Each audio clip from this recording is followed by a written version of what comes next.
Clockmaker by Robert Louis Stevenson. The caraffe stood on a table in the midst of the room. For near a week, no one had passed the door. The maid was careless, and since a month, the water stood unchanged. The leading race of animalculae had thus attained a great antiquity and were far advanced in scientific studies. Their chief delight was in astronomy. Philosophers passed their days in the contemplation of the heavenly bodies. Society pleased itself in the discussion of competing theories.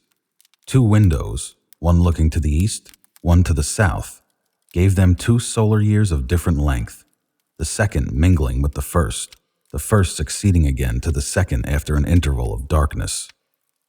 Many generations rose and perished in the night. The tradition of a sun grew faint, so that pessimists despaired of its return, and the moon, which was then at the full, deceived some of the wisest. It was not till the 6th long solar year that an animalcule of unrivaled intellect arose, overthrew former science, and bequeathed a heritage of disputation. His hypothesis may be called the room theory. It was in parts erroneous. The room was not filled with drinking water, neither were its walls of the same substance as the tablecloth, but in most points, the theory accorded rudely with the facts, and its author had calculated the relative position of the caraffe, the table, the walls, the chimney-piece ornaments, and the 8-day clock to the millionth place of decimals, for his instruments and methods were exquisitely fine. So far, his merits were recognized by the most skeptical, but the philosopher was a man of a devout, obedient mind, and he had chosen to accept and build upon the legend of the race. In early days, before science had arisen, the oblong yellow space on the north wall was said to have opened, and an object, huge beyond thought, to have appeared, and for some generations moved visibly in space. A light, according to some brighter than the sun, according to others scarce brighter than the moon, accompanied the meteor in its orbit. The caraffe was shaken the while by thunderclaps and unaccountable convulsions. The sides of heaven were heard to crepitate. A final detonation signalized the moment of disappearance, and when animalculae had recovered from the shock, the yellow oblong space on the north wall was seen to have resumed its natural appearance. Such was the report of grave and critical historians. In the mouths of the untutored, it ran otherwise. "In the old cannibal days," said they, "an animalcule of unheard of bigness came through the wall. He had the sun in one claw. The movement of his swimming shook the whole caraffe, and before going out again, he did something to the clock." To the amazement of society, it was this popular version the philosopher accepted. A light-bearing colossus, similar to the one observed, walked at stated periods about the outer walls of the room, and his passage, before first one window and then another, explained the solar years. But the philosopher went further still. In the animalcular cosmos, there was one feature of superlative abnormality: the clock, with its pendulum, its dial, and its hands. Generations of observers had proved beyond question that the pendulum swayed, that the hands crept about the dial, that the phenomenon of the chimes occurred at intervals of a roughly approximate equality, and that it was at least possible to conceive a relation between these intervals and the precession of the hands. Attention became early riveted upon the clock. The evidences of purpose in creation centered there. The Creator, who spoke obscurely in his other works, seemed in the clock to utter an authentic voice, and theism and atheism joined battle on the question of the clockmaker. The animalcular Newton was a clockmakerist, and he hazarded the bold guess that the colossus who carried a lamp around the room would be forced to regulate his movements by clock time. Among the pious, the queries of the philosopher were soon erected into doctrines of the church. The colossus of the legend was identified with the sun, both with the maker of the clock.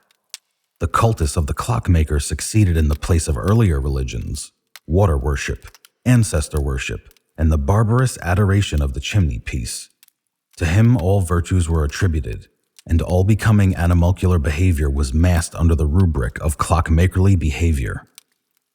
The other party cried out the while, on animalculomorphism. The philosopher had declared all space to be occupied by water.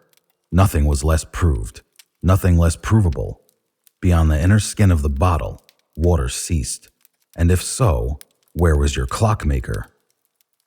Life implied water. Thought implied water. No one not living in water could conceive the idea of time, how much less of a clock. Examine your hypothesis, said the clockmakerists, and it comes to this: a creature that lives in water living out of water. Can reasonable animalculae amuse themselves with such absurdities? And granting the impossible, granting, for the sake of argument, that life and thought exist beyond the walls of the caraffe, why does not the clockmaker declare himself? It would be easy for him to communicate with animalculae. It would have been easy for him, when he made the clock, to have placed upon the dial intelligible signs, the 47th position, for example, or even, had he cared, some meter of the flight of time. And instead, at distances grossly approximating to equality, there occur senseless marks, the result, probably, of a bulletism.